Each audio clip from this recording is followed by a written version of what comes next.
Hello and welcome back, fights, to the Neutral Corner Boxing Podcast. This is episode 201A.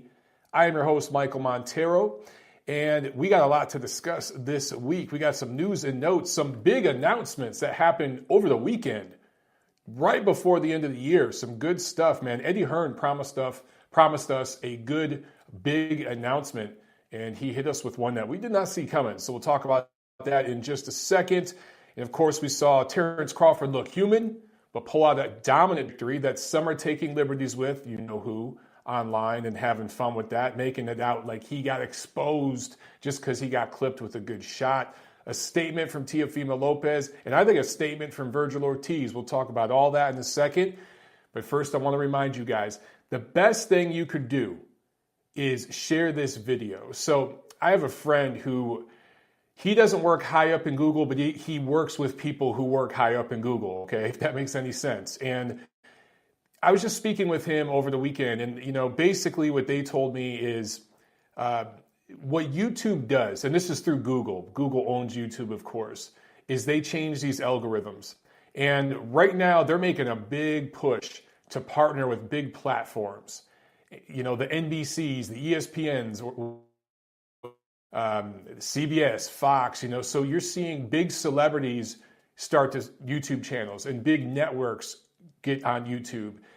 I think it was like 10 years ago, over 80% of the biggest channels on YouTube were guys like me, private people just doing it from their home. Now that's less than 20%. Now over 80% of the channels, the big channels, the biggest channels that you guys get on YouTube are corporate sponsored channels. That's because Google's making a push. They're trying to basically make YouTube the Netflix of the internet, the Hulu of the internet. I think it's a mistake because I think what really drives YouTube is the community perspective, right? But anyway, these algorithms, they shut guys like me out.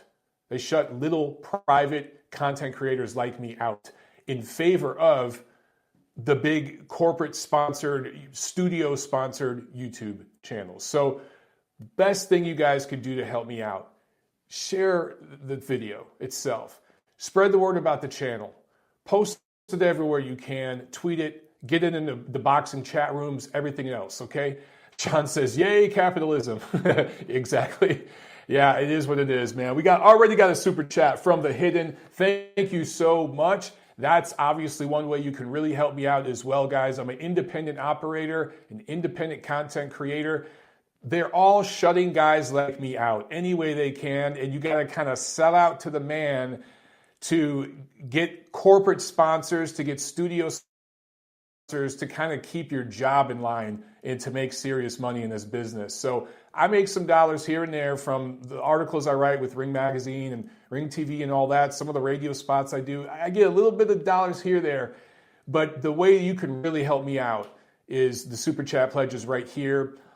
I do have a Patreon, but I'm considering shutting down my Patreon and starting some other, I don't know how to word it, but some other fundraising thing that I own, maybe on my own website or something. I'm curious what you guys would think about that, because I think the ethics of Patreon I don't really line up with. They take some of the money that you guys donate to the show, which I think is messed up. They take their cut.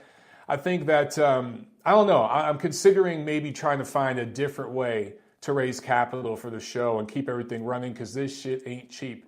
All the software that I got to buy to do what I want to do and take the show where I want to take it. So I'm considering maybe having a private donation sort of thing set up through PayPal or something on a website that I control, and keeping the corporate whores at Patreon and everything off of it. But right here, guys, you can help out with the super chats. So thank you so much, The Hidden, for your super chat pledge. She says, shout out to Mixmaster Mike Montero, Triple M.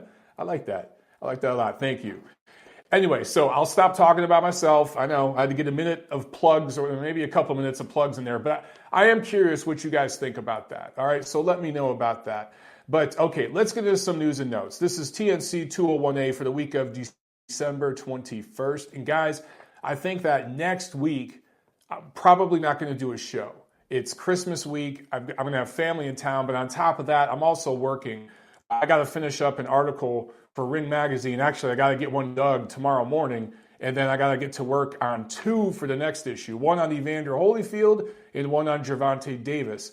In the last few days, I have spoken on the phone with Eddie Reynoso, Steven Espinoza, Leonard Ellerby, among other folks. It's been nuts the past week or so. And next week is going to be crazy because I'm juggling all this and I got family and friends in town. So no show next week, but we will be back for one last huge show the last Monday of course, we'll be back this Thursday for the preview show, but I'm saying January 30th, that'll be kind of a fun celebration, year-end kind of a thing. We'll talk about, the best of the best in 2019, and then we'll get ready to kick off 2020. So just wanted to get all that out there. Let's get into news and notes, okay? Mikey Garcia inks a deal with Matchroom, Eddie Hearn's Matchroom. His next fight will be February 29th, probably against Jesse Vargas on DAZN. Who the hell saw this coming? I sure as hell didn't. So Mikey Garcia now, and look, I should state, this is for one fight with the option of a second fight. So it's kind of a short-term thing because Mikey doesn't do long-term deals with promoters. He did not like his experience with Top Rank, and after that, he's kind of done this free agent thing where he's just kind of fought. Basically, you're fighting for Al Heyman and PBC. They're basically your promoter, but Al kind of plays both sides of it because he's acts like a promoter behind the scenes in certain ways. He's an advisor, a manager. He kind of does a little bit of everything. Anyway, now he's going to technically be promoted by Matchroom in 2020. So yes, it's probably going to be Jesse Vargas on February 29th. Now, I hear a lot of you groaning and cringing. Look, I hear you, but listen, it's not pay-per-view. He is coming off a loss, a dominant loss where he didn't look very good. I'm cool with this fight. I think it's a good rebound kind of fight for him. I think that Eddie Hearn's smart. He might put that in Chicago. I think that'd be awesome there. He might put it in Los Angeles. Of course, it'd do great there. I'm thinking he'll put it in LA because, Mikey Garcia is an LA fighter. It just makes sense there. The second fight is what I hope really they play up, okay, and they do the right thing. And I've heard Josh Taylor. I've heard his name thrown around. That would be great. Who the hell wouldn't like to see Mikey Garcia and Josh Taylor? That'd be awesome. Mikey Garcia and Regis Prograis, that's a possibility. Those guys all fight on DAZN. Regis Prograis is kind of like a free agent, but Josh Taylor's on DAZN. Man, if Mikey got that later in the year, he went over to the UK and fought Josh Taylor, I'd love that. That'd be awesome. Now, if they bring Josh Taylor to America and do it in Vegas, that's kind of, I'd groan at that, but I still love the matchup. If he doesn't fight him and ends up fighting somebody like Regis Prograis, I love that matchup. And Prograis now trains out of Los Angeles, lives there. So they could do that fight in LA too. I think it'd be big there.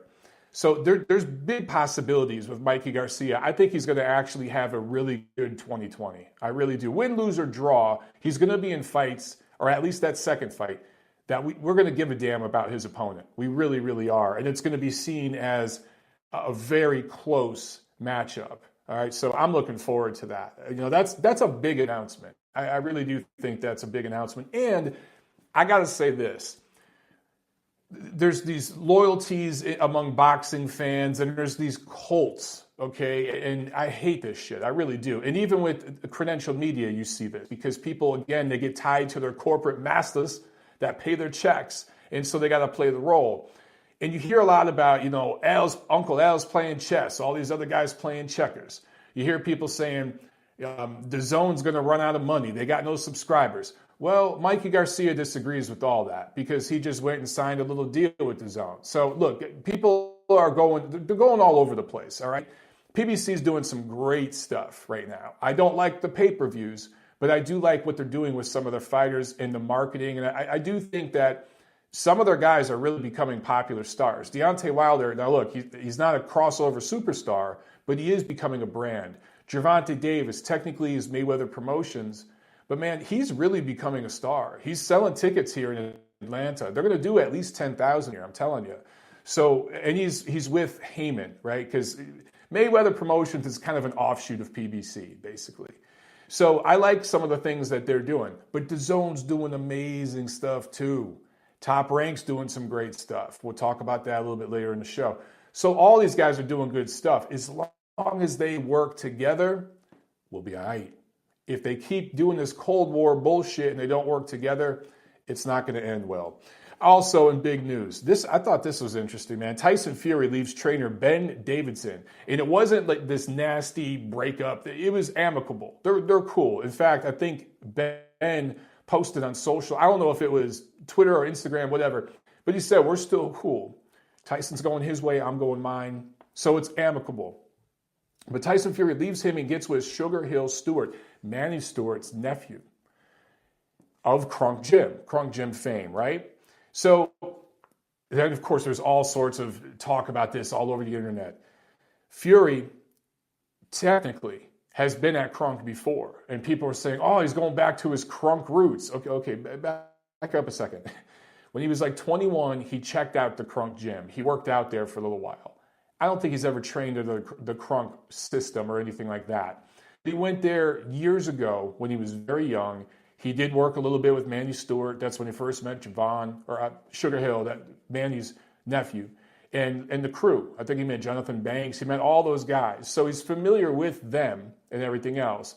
But it's not as if he trained there for 3, 4, 5 professional fights during, a good part of his career, and he's going back to these roots. No, this is going to be a new look for him, okay?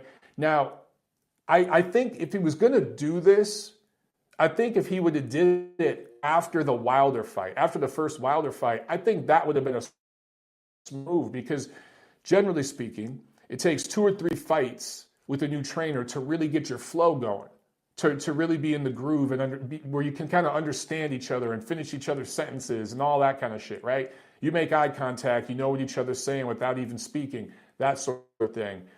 It takes 2 or 3 fights. So if he would have got with Stewart right after that Wilder fight, and then had the Schwartz and Wallin fights, he'd be settling in now for the Wilder rematch. That'd be his 3rd fight with Stewart. I think they'd be really in a good place, in a good rhythm. But dude, this fight is 2 months away. The rematch is supposed to happen February 22nd between Wilder and Fury. So in 2 months, and keep in mind, we got Christmas, New Year's. Fury's not training during Christmas and New Year's, from what I've heard. He's going to go, and it makes sense. He wants to be with his family during the holidays. But as far as I understand it, they're going to start camp at the beginning of January, right? So basically, you're going to train with a new guy for 6 weeks and then go into a rematch with Wilder. I understand why he's doing it. And for the record, Kronk, because of Emmanuel Stewart's teachings, they're very good working with tall, rangy fighters and using distance, using your length, and getting full extension on your punches, being as explosive as you can from the outside. So I get it. It's a good fit. I just think they should have did this a year ago. That's my personal opinion. I don't know if this means Tyson Fury is going to train in Detroit or anything like that. But if he does, I'm going to have to go up there and see them. That'd be awesome. I haven't heard anything like that, though.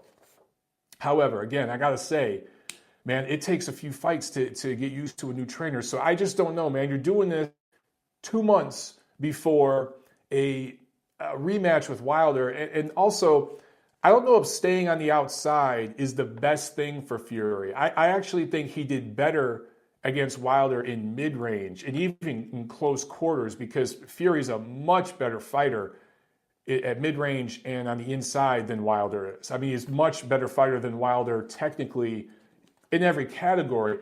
But on the outside, Wilder does have a chance to land that big right hand, which he did in the 12th round. He set it up with a jab, landed the right hand, followed it up with a left hook as Fury went down. It was a great 1-2-3 from Wilder.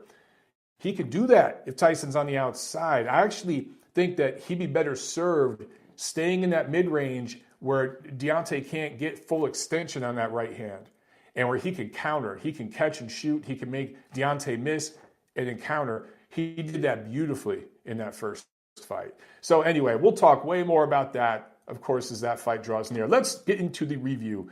So last Friday, Golden Boy Promotions, Fantasy Springs Casino on DAZN, Vergil Ortiz Jr., my 2019 runaway prospect of the year, scores a fifth round stoppage over Brad Solomon. There were 3 knockdowns.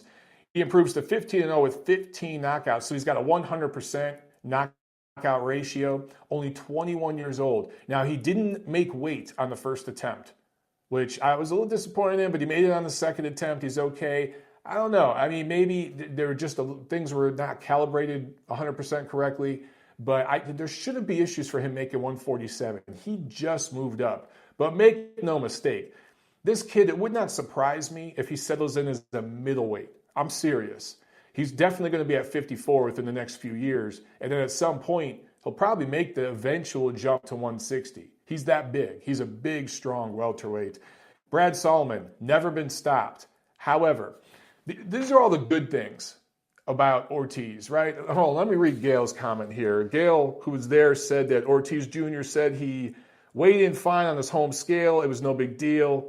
Yeah, he weighed in the second time 15 minutes later. Yeah, Gail, that's what I figured. I figured that it was just something like, these scales, you can't trust them, the calibration and all that stuff. When you get on the commission scale, it could be totally different. Sometimes it's a pound off. I think that's what happened to Sergey Kovalev against Canelo a few weeks back. Or was that? Shit, that was over a month ago already. Anyway, all these are good things from Vergil Ortiz Jr., right? All good stuff. I mentioned 100% knockout ratio, and he's got some 15 fights in. He's got this win over Brad Solomon, who coming in only had 1 pro loss, was a good amateur. I think he won like 3 National Golden Gloves tournaments. So he's definitely a guy who can handle himself. Antonio Orozco, good win. Mauricio Herrera, good win. Juan Carlos Salgado, former world titleist, good win. However, there are asterisks next to all these wins, so everyone just needs to slow down a little bit. And this is why I don't yet call Vergil Ortiz Jr. a contender just yet. He's still a prospect in my mind. And a fighter that we'll talk about later on, Teofimo Lopez, has the same amount of pro fights, but he is now a contender. And I'll tell you why later on in the show. Vergil Ortiz Jr., to me, blue chip prospect, my favorite prospect, 2019 prospect of the year, but he's still a prospect because here's the thing, guys. Solomon, coming into this fight, had only 1 fight in the last 2.5 years, okay? So he wasn't very active.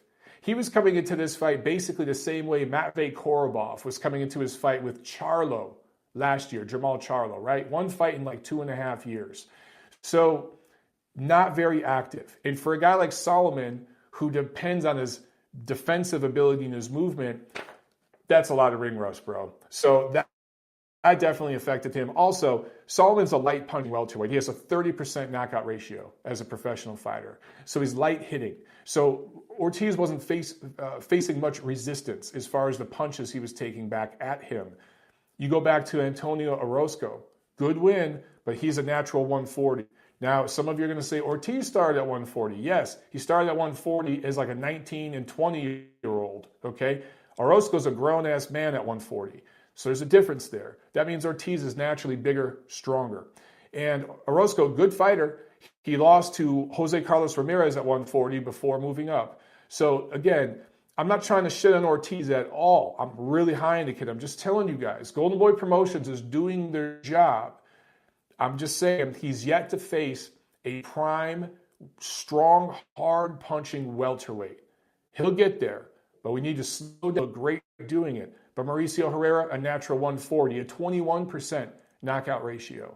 Okay, and that includes his time, most of his time being at 140. Then he moved up to 47. So he doesn't hit very hard. Juan Carlos Salgado, who I mentioned before, he started at 130. Not very hard punching at 147. So Ortiz is doing everything he's supposed to do. He has passed every single test. But not ready to call him a contender and say he's ready to challenge for a title quite yet. A top 10 welterweight in their physical prime who can punch back, who's got a serious welterweight punch. I want to see how Ortiz reacts to some adversity because he hasn't faced any yet. The process that Teofimo Lopez went through earlier this year against that Japanese fighter, where all you guys out there wrote him off after that, right? He faced adversity. He had to come back and learn from that.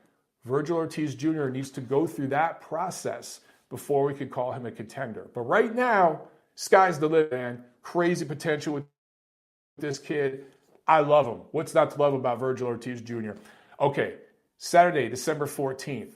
Big show in New York. Madison Square Garden, Top Rank, ESPN. Michael Conlan avenges his 2016 Olympic loss, I'm saying that with quotes, to Russian Vladimir Nikitin. This was a good performance by him. He got a little sloppy like toward the last 3-4 rounds and slugged it out a little bit too much. The first half of this fight, the first 5-6 rounds, he boxed beautifully and pretty much shut out those rounds. So then he got lured into a little bit of a slugfest. And that's not what Conlan needs to do, particularly against a limited guy like Nikitin. Now, Vladimir Nikitin has tremendous experience as an amateur.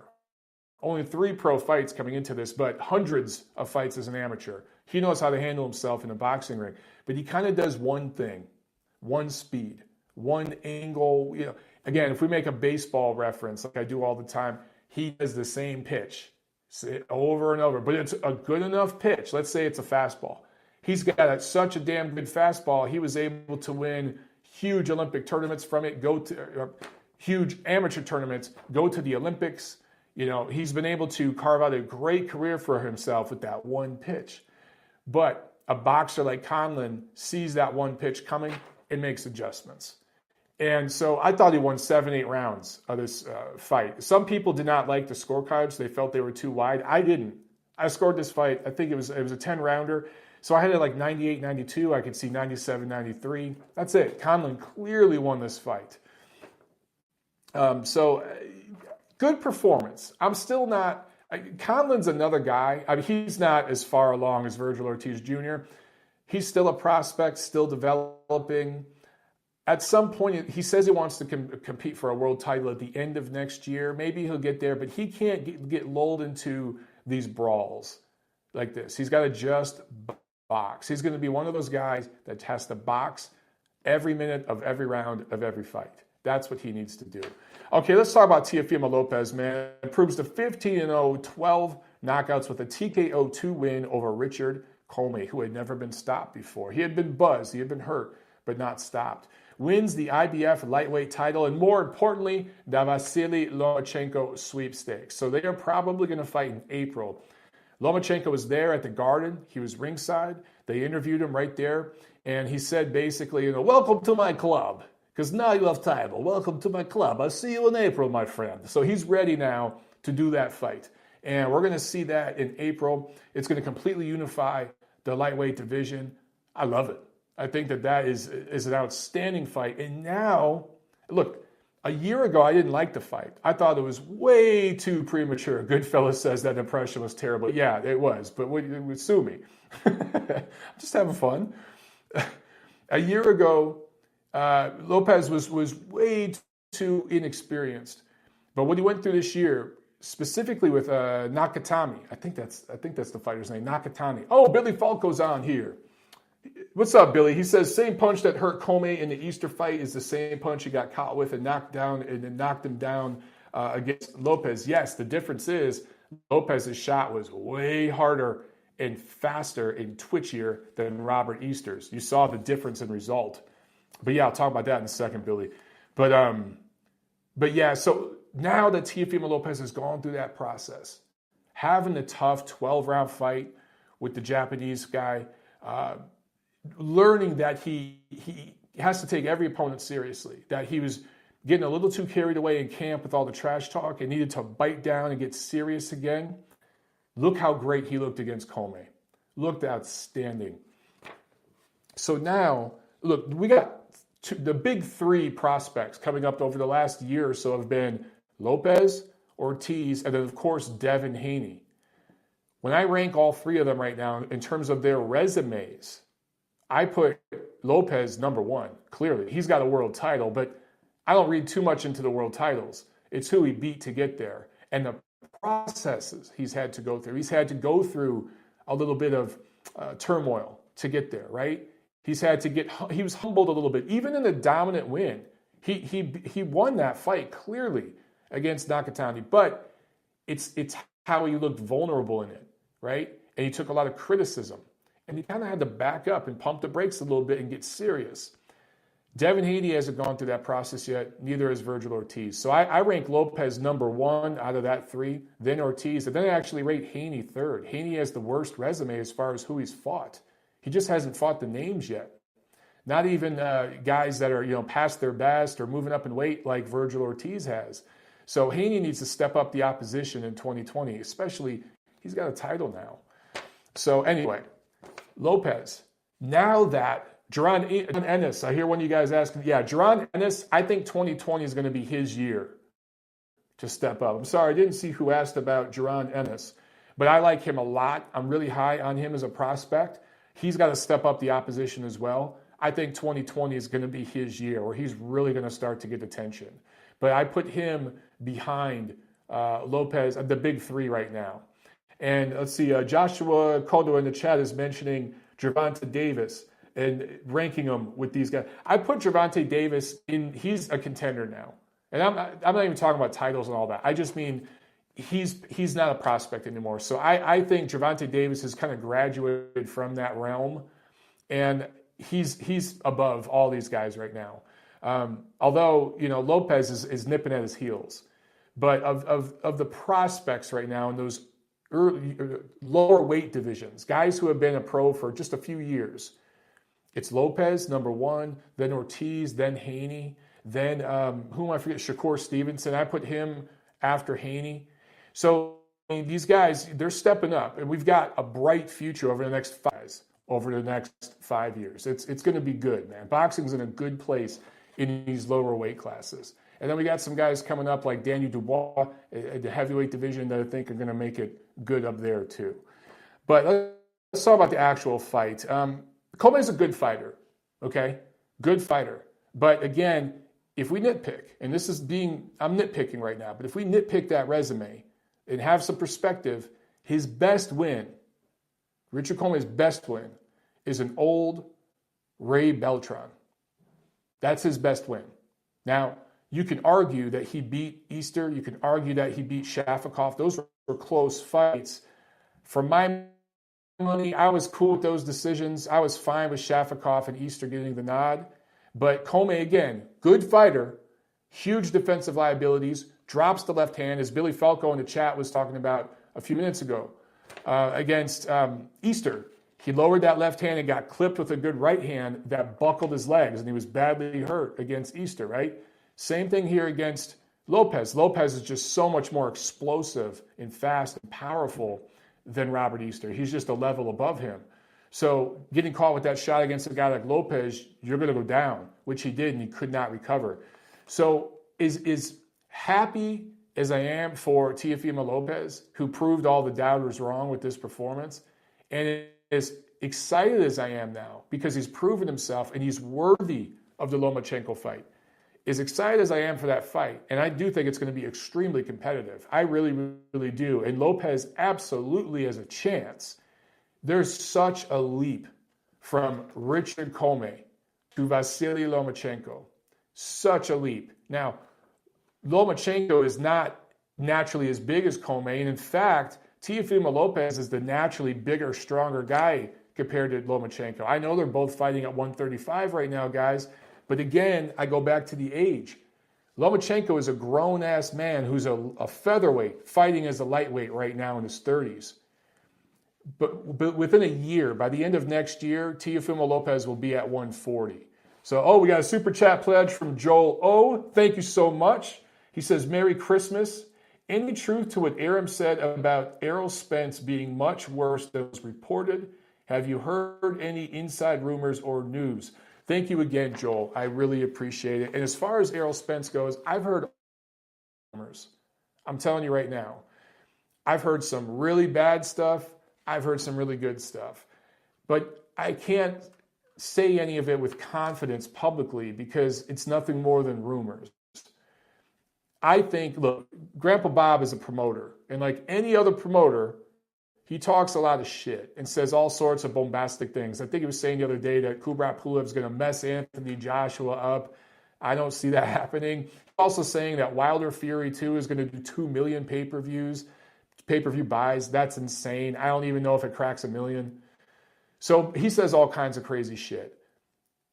All I know about Errol Spence is he posts some things occasionally on Instagram, and instead of posting it on his actual profile, he's been posting it in the, what is it called, the story or whatever, so it deletes after 24 hours. He posted something really shitty about Timothy Bradley this weekend, which I was really disappointed in. And he's posted a couple things recently. You guys have seen the mugshot. He didn't look good, but as far as I understand it, physically, he the only problem was some lacerations and stuff like that. Mentally, emotionally, how he's recovered from that accident, how that might affect his fight career, I don't know. I think what they're trying to do, and this just seems to be the way PBC handles these sorts of situations, they're just not talking about it. They're just being quiet.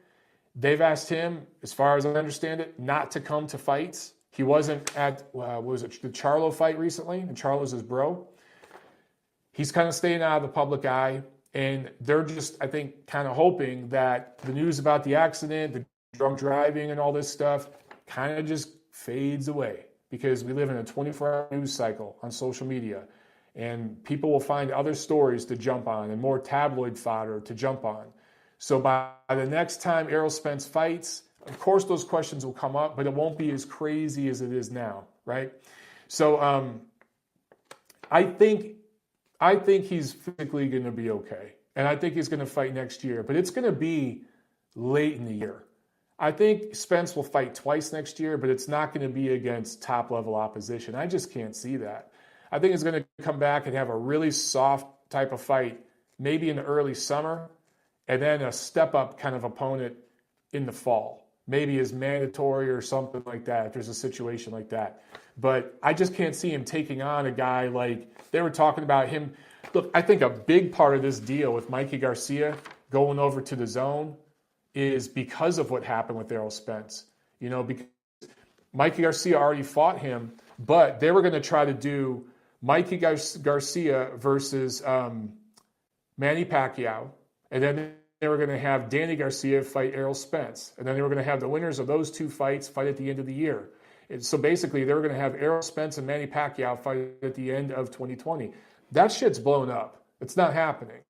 So that changed everything. It changed all the rules, right? And I think it says a lot, Mikey Garcia going over to the DAZN for like 1 year. It shows the delay in those plans. So just kind of read between the lines on that. All right. Back to Teofimo Lopez real quick, comparing him to Lomachenko. We'll talk about that fight next year as we get closer to it. But again, I go to the size factor, okay? Lopez is a naturally bigger, stronger guy. He's an inch taller, 3 inches longer reach, 9 years younger. So because of those factors, the explosiveness, the power, him being bigger and stronger, he absolutely has a chance.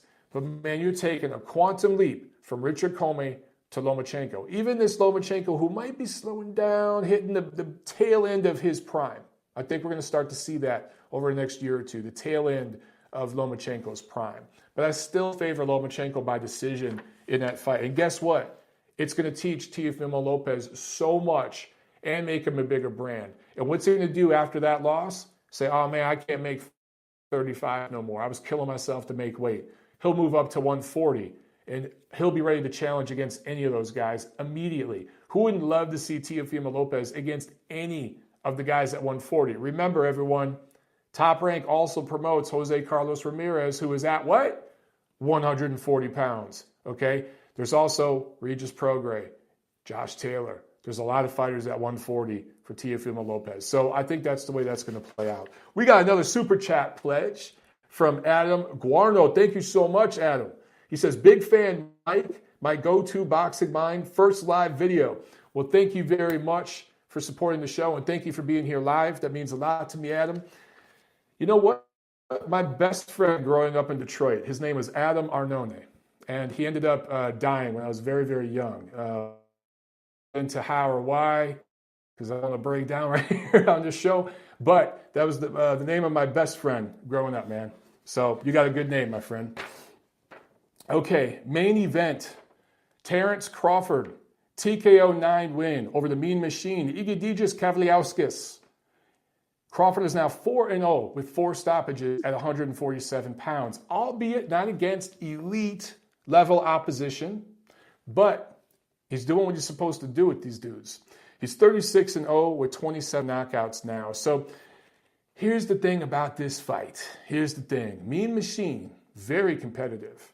He lived up to his nickname in this fight. He took a beating early on. He took some hard shots, but he delivered some hard shots. And I think that this was the first opponent in a while for Bud that didn't just kind of start to fold mentally. These dudes over from that part of Europe, they're tough. And Crawford was like, oh, shit, I got to bite down a little bit here. Okay, this dude's got something to him. Because in the third round, Mean Machine landed the right hand, and I don't give a shit what the referee has to say. It was a shot that landed flush. Terence immediately tried to hold on. Kavliauskas tried to follow up, and those shots got smothered when Terence got in and tried to hold. So it was sloppy, but it was a continuous athletic movement from when the punch was landed to ultimately when Terence Crawford fell down on his knees, right? He fell down because he was on unsteady legs. He went out to hold, he couldn't, he fell. That's a knockdown. He got clipped. And Crawford took some other hard shots in those early rounds. And I thought that Kavliauskas won a couple of those early rounds. So after 4 or 5 rounds, this was kind of an even fight. And had the referee properly scored the knockdown, Kavliauskas might have been ahead by a point. Okay, but by the 6th round, end of the 5th round, 6th round, Terence Crawford took over. He found his gear. He bit down, and he got nasty. This is a nasty dude in the ring. He's got a real old school dog in the way he fights, and that's why I love watching Terence Crawford fight. I don't give a shit who he fights. I'm going to watch because of this dog. When these guys that press a little bit and actually have moments against him, when they have those moments, you see Terence Crawford hit another gear. And I don't just mean making a technical adjustment. I mean an attitude adjustment. You saw him start to just get nasty in there. And this shit wasn't a boxing match no more. He was taking it back to the street, okay? You guys have all known these dudes. You grew up around guys like that in your neighborhood where, you know, what was the scene from like Goodfellas? Maybe it was Casino, where he was talking about Tommy. Pacino's character was talking about Tommy. You know, you come at him with a bat, he comes with a gun. You beat him with a gun, you better kill him because he'll just keep on coming. That's the way I thought about Terence Crawford in this fight. And I think Kavliauskas saw that. And Iron Will from the Mean Machine slowly but surely was beat out of him. And you saw levels in this fight. You saw it being fought on a competitive level through the first 4 rounds, and then level separation since from the 4th, 5th round on. And then eventually the stoppage win, TKO 9 for Crawford. Dropped Kavliauskas in the 7th, twice in the 9th, and I thought it was a good stoppage. What this fight was one guy who was kind of unknown having the best fight of his career, and another guy having a B performance. I'm sure if Terence Crawford rated his performance, he'd say, it was a B, B minus. Maybe you give him a B. That's the levels between these two. And Kavliauskas is a top 10 welterweight. So that puts everything into perspective here. The PBC cult guys, the LDBC people and all that, immediately reacted to this knockdown like, oh shit, he got exposed by this nobody. I saw a few people on Twitter calling Kavliauskas a nobody.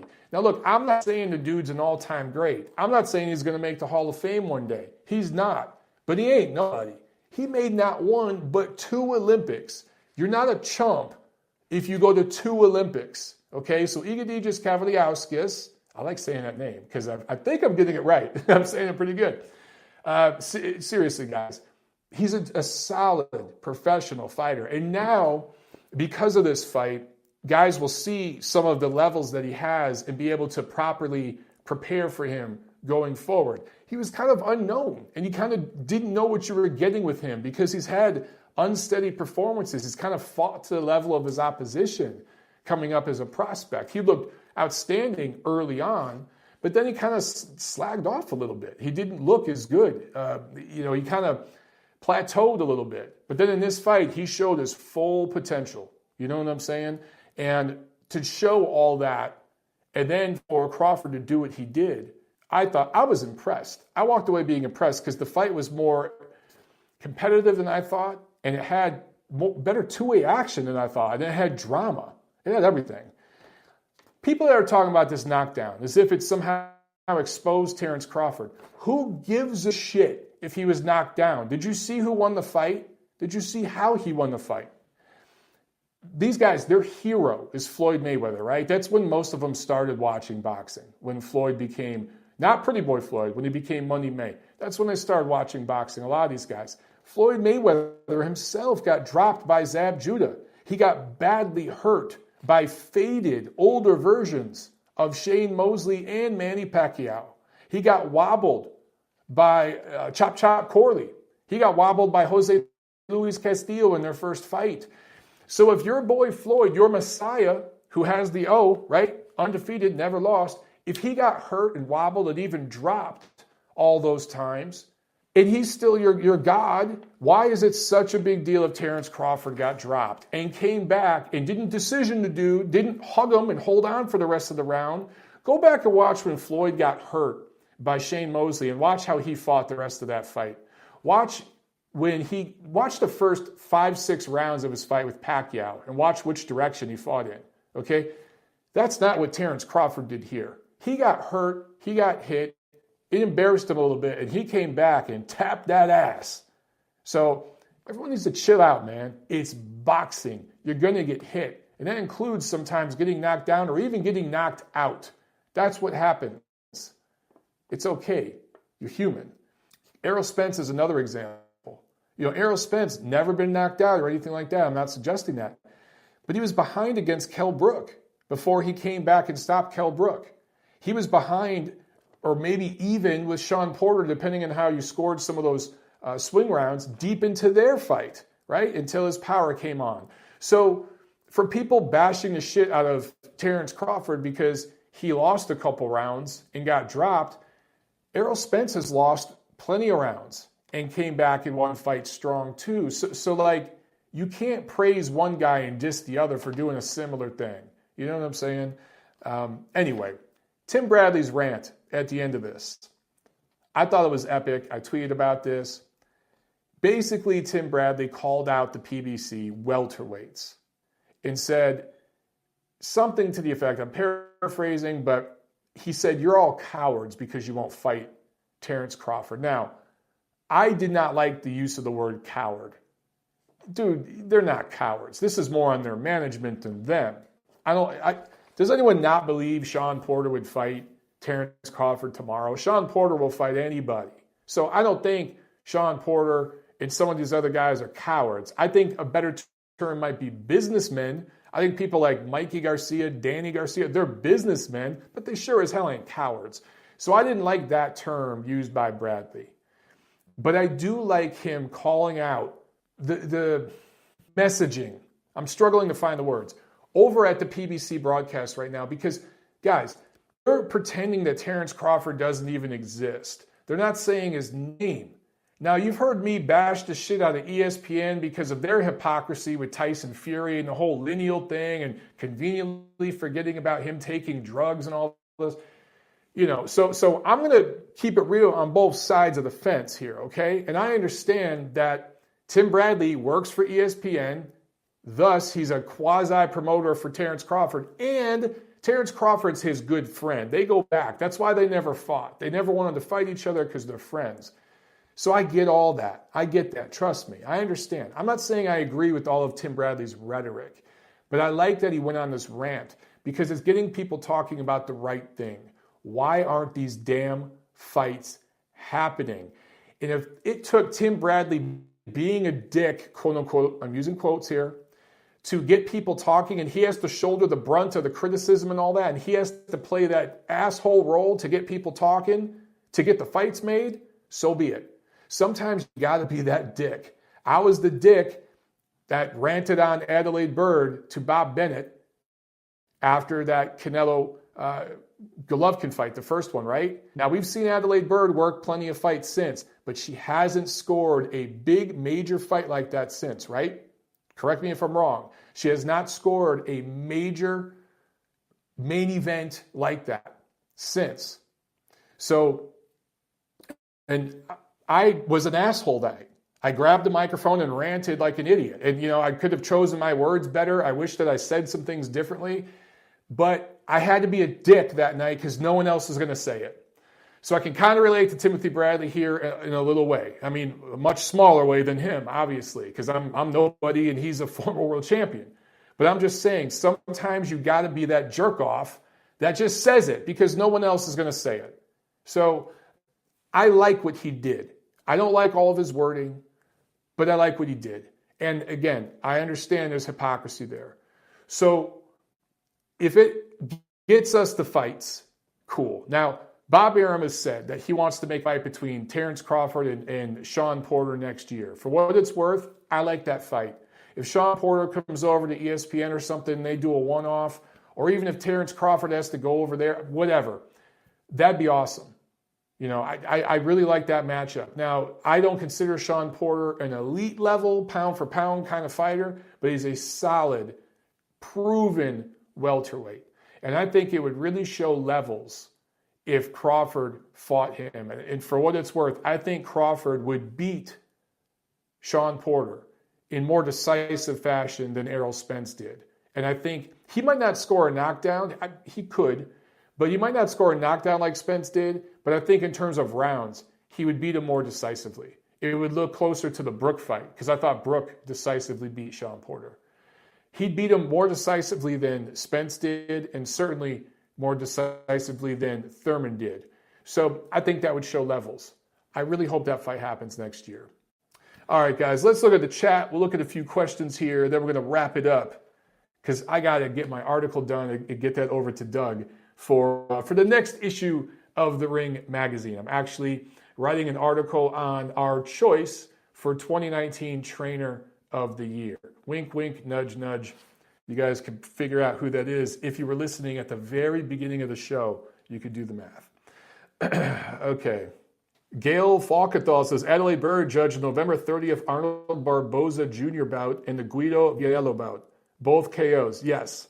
She's scoring fights. I just haven't seen her score a big major pay-per-view like that in Las Vegas since I ranted.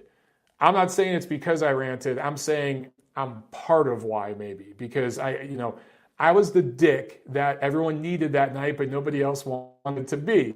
And it got everybody else talking. And that's what Tim Bradley, I think, was trying to do the other night. And I think it worked because everyone's been talking about his rant. Now you guys are just talking about Adelaide Bird. Boxing and Bulldog says, Mike, any chance at all Fury Wilder 2 ends up in Brooklyn? Small chance, yeah, because they have that relationship with Barclays management. But I tend to think they're going to sell out and go to Vegas for the money. I think they're going to get a hell of a site fee. Although, I should add that the MGM executives are not happy with the loss that they took on that last Wilder fight. So, Uncle Al, and they're going to have to do some negotiating and maybe lower some prices and figure some things out. For what it's worth, if they put Wilder and Fury 2 in Las Vegas and they price it right at the MGM Grand, they can sell it out. It's all about pricing. They overpriced that Wilder-Ortiz rematch. If they had priced that right, they could have did a good crowd. James Burrell says, Robert Byrd would be a better referee if they got him a rascal to be... I had to think about what you were saying. For those of you who don't know, a rascal is one of those scooters for elderly people. That's cold, James. That's ageist. That's elderly biased. We can't have that here. Gail Falkenthal says, Bird judged the Bradis versus Glavaki fight in June that her husband, Robert Byrd, completely screwed up. Yes. God, that was a debacle. Oh my God, that was horrible. I remember that. Yeah, look, if the Birds, like, what I thought about in that fight is, man, they have to travel overseas to get bigger gigs now. She does. Fine. You want to bring her over there to score your fight? Fine. But if I see her scoring a major fight in Nevada anytime soon, ooh, that's not a good look for Nevada. Oh, Super Chat pledge from Bango Bang says, love your show, brother. We appreciate it, Double B. Thanks for watching, man. Thank you for the Super Chat. That helps me out a lot tremendously. Absolutely appreciate it, man. We thank you for all you guys that are watching. And you're going to love some of the stuff I got coming up soon, I promise you. Let's see. Vegan Dad asks, who will Loma fight in 2020? Vegan, are you trolling? Are you trolling, my friend? Or have you just not been paying attention for the last year? He's going to fight Teofimo Lopez in April. After that, he's probably going down in weight. He actually called out Gervonta Davis. Now, if he fights Teofimo Lopez in April and fights Gervonta Davis, and that would have to be pay-per-view late next year, holy shit, that'd be amazing. John Uden with the super chat. What's up, John? Hope you're enjoying New York, my brother. He says, oh, he's back. Back from NYC. Loved Il Cortile. Oh, great, man. I hope you got the Sunday gravy there. And PJ Clark's Mean Machine could give guys like Lipinets and Danny G and Ugas a hard fight if he gets more fights. I agree with you. Yeah, I think he's on their level. I would have favored him. And Ugas, I'd slightly favor him. But I think that he's capable of giving any of those guys a really competitive fight. Really competitive fight. So I want to see more of him. And I think more fans are going to want to see him again after his performance against Crawford. Guys, June was in New York for the fight last week, and he was asking me where to go eat. And I recommended the place down in Little Italy where I got to know the owner a little bit last time I was down there. And they do a great Sunday gravy. There's a special gravy, red sauce, that they only make on the weekend, Saturday and Sunday. So you got to go there on the weekend to get it. Oh, it's so good. Love it. It's just like the gravy that my dad used to make every Sunday. Boxing and Bulldogs ask, will the monster be healthy enough for the fight the first half of 2020? I believe he will be. I hope he will be. I believe he will. Might be pushed back slightly, but I think he'll be fine. Aquarius Love asks, yo, Mike, what's up? What's going on with Dana White Zuffa boxing? Your guess is as good as mine, bro. But if I had to guess, there's going to be an announcement with him, and it's going to involve Floyd Mayweather at some point in 2020. Early 2020, Dana White, Floyd Mayweather, Zuffa boxing, some sort of thing together. That's my prediction. MJB Taco says, shorts. Yes, sir. Anytime. Oh, we got another super chat from Fried Pork. He says, another great episode. Nice beard, by the way. Thank you. Thank you very much, Fried Pork. By the way, fried pork's delicious. I love it. You can't really go wrong with pork any way you do it. You know what I'm saying? But fried pork, shit. But yeah, so this beard, this is just my December. I don't give a shit. I stopped shaving beard. That's what this is. It'll be gone early January. Tiffany gets sick of it, and she tells me to cut it off. But last month of the year, I say screw it. Right around Thanksgiving, I just stopped shaving for like a month, 2 months. NGB Taco says he's got to work in a few hours, so no shorts for me. Yeah, you work a crazy schedule, dog. Crazy schedule. Billy Falco asking, when are you coming to train? Bro, I want to get out there in the spring. And I actually hear that Caleb Plant's next fight, or is his next fight in Nashville? I know they were talking about that. Let me double check real quick. Let me look at my notes. Because I know they wanted to do that. Let's see. Man, so it's not official yet. Yeah, I know they were talking about bringing Caleb Plant to Nashville and doing a fight there. If they do that, I'm there, bro, and we're training. It's going to be fun. I can't wait. And I'm bringing Tiff. She wants to train too. So, yeah, that is the plan. Sports Talk with Troy says, Mayweather Khabib at 154. I wouldn't rule anything out. I can never predict what Floyd's going to do. Never. But, yeah, dude, that's very possible. Something like that. And I think Dana White obviously would be involved with that. I could totally see it happening. Yeah, man. Michael Barrios works 10 p.m. to 8 a.m. Damn, dude. Well, that's why you make the big bucks, brother. But that's a crazy shift, man. Harrison Property with the super chat. Thank you very much. He says, awesome episode, Mike. I appreciate it. I appreciate all you guys watching. We've been going here for about an hour. So I think that we're going to log off here. And I'll see you guys Thursday night. We'll preview what's coming up this weekend. I appreciate all of you. And Piglet Smith in the chat says Montero KO3.